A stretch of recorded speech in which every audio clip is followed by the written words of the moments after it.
Trump does not understand anything about humanity, people. He has no empathy. I don't know what he is, but he's an alien. Sometimes messy, always essential. And we fought in 2 world wars to preserve it. Now we have a would-be king who wants to take it away. King Donald I. That. He wants to hurt this country. It's something deeply psychological in him. He wants to hurt people.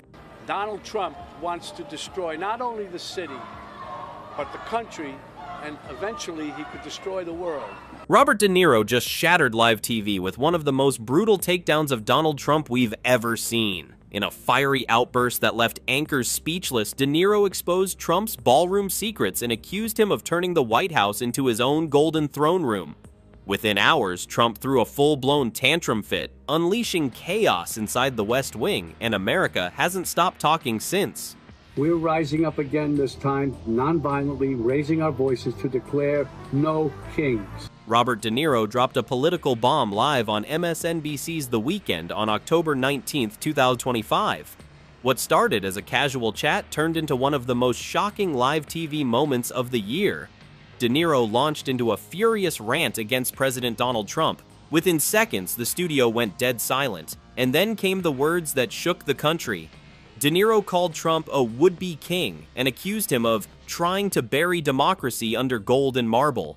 News media could find ways to kind of ignore or tamp down nonsense from Trump. It's just total nonsense. But those people out there listen to it and assume if it can be on the air and it's out there, it's the truth. It wasn't just a rant. It was an explosion. He cursed, shouted, and dropped a revelation that nobody had seen coming: Trump's secret $250 million White House ballroom project. Organizers say nearly 7 million people turned out for the No Kings protests in more than 2,700 cities and towns. That is 2 million more than the last No Kings protests that were held in June. By sunrise the next morning, the fallout was everywhere. More than 2,000 protests were being organized across the U.S., all under one banner: No Kings. In Times Square alone, nearly 100,000 people flooded the streets, chanting De Niro's words from live TV: "No kings, not now, not ever."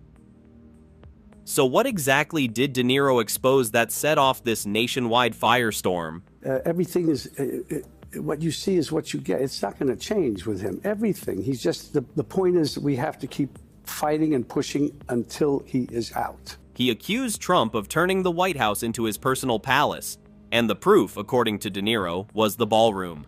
Just days before his on-air outburst, reports confirmed that Trump had quietly begun construction in October 2025 on a brand new 90,000 square foot ballroom inside the East Wing, an area traditionally used by the First Lady's office. The cost? $250 million. The stated purpose? For American celebrations and state dinners. But De Niro wasn't buying it. He's not building a ballroom, he said. He's building a throne room. What's it, Tammy Faye and the other one? Yes. The same thing, you know, give us your money, we're going to save you. Yeah, televangelist. Yeah. It's just the same thing, and it's so obvious. I just don't understand people could buy it. That line spread like wildfire. And this wasn't just exaggeration. According to documents, Trump's ballroom would be almost twice the size of the White House itself, capable of hosting up to 999 guests, the largest presidential hall in American history. It has to, we can't let up. Cannot let up on him, because he is not going to leave the White House. He does not want to leave the White House. He will not leave the White House. Anybody thinks he'll do this, he'll do that, is just deluding themselves. The Republicans, most of all, because they know, but they're going along with it. It's a classic bully situation. And here's the kicker. Not a single taxpayer dollar was being used. Trump proudly declared it was entirely privately funded, calling it a gift to the American people. But buried in the fine print were details that raised every eyebrow in Washington. According to details, $22 million came from YouTube as part of a previous legal settlement with Trump's media company. Add to that millions in donations from corporate executives, many of whom had just attended exclusive White House events. Ethics watchdogs warned it was a textbook case of access for donations, a modern-day pay-to-play system. And there's no other to face a bully. You have to face him and fight it out and back him off and back him down. That's the only way this is going to work. And as if that wasn't controversial enough, construction had begun during a federal government shutdown, meaning while entire agencies were frozen without funding, bulldozers rolled into the East Wing. Formal review processes completely bypassed. The symbolism was crystal clear. Trump wasn't waiting for permission. He was building his legacy, with or without the government's approval. It's so obvious. I just don't understand. People could buy it. I just don't know. It's all an act in a certain way. It's all out of insecurity. He's deeply, deeply insecure. De Niro called it out live. This isn't patriotism. It's vanity dressed in gold. He's buying loyalty with chandeliers. Inside the White House, the reaction was instant chaos. Trump reportedly erupted in fury the moment the segment aired. Aides described it as a full-on tantrum fit. He slammed his hands on the table, shouted about traitors, and demanded that MSNBC be punished. And they have to be more afraid of the wrath of the people and realize this is not good. I better strap on my balls and do something about it. Hours later, he took to Truth Social, firing off all-caps rants about Hollywood losers, fake patriots, and, in one of his more confusing moments, traitors in acting schools. The country split almost overnight.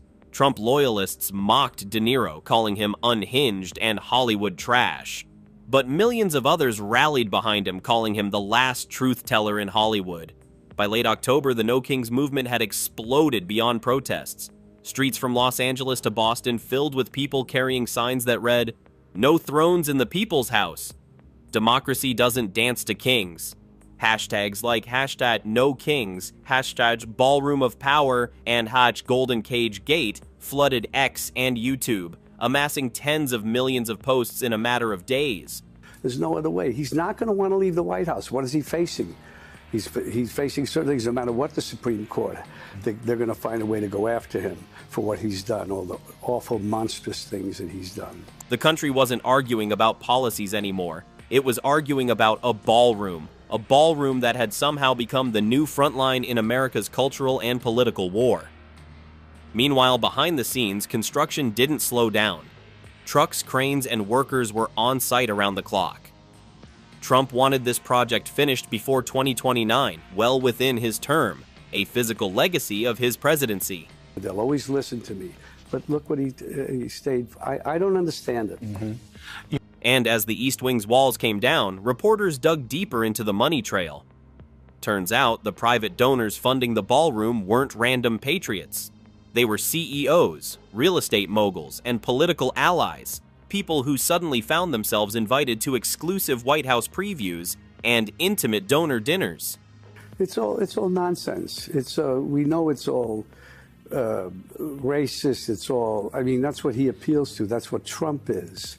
One ethics expert told Reuters bluntly, "You don't fund a president's ballroom without expecting a dance." De Niro seized on that line, telling reporters, he's buying influence, not furniture. The symbolism hit hard. A ballroom, the ultimate stage for celebration, was now being seen as a fortress for power.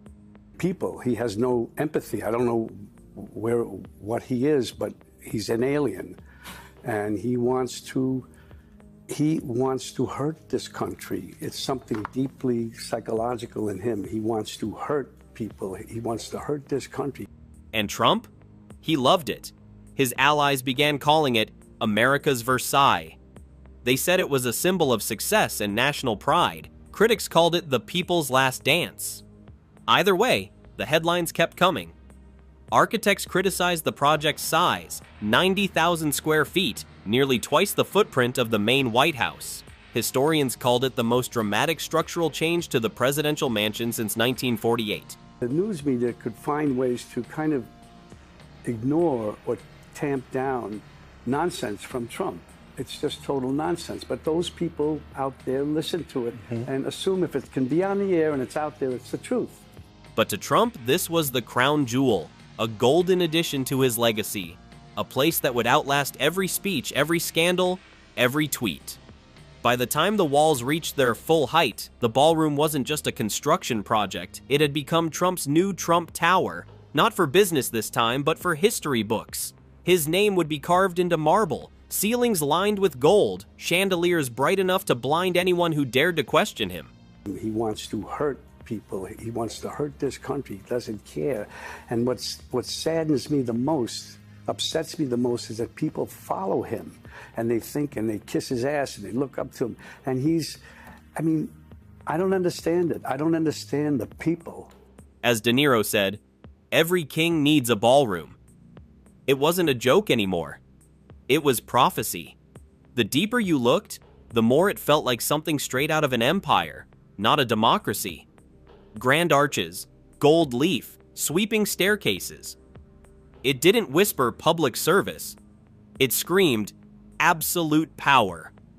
Historians even gave it a nickname, Legacy by Limestone.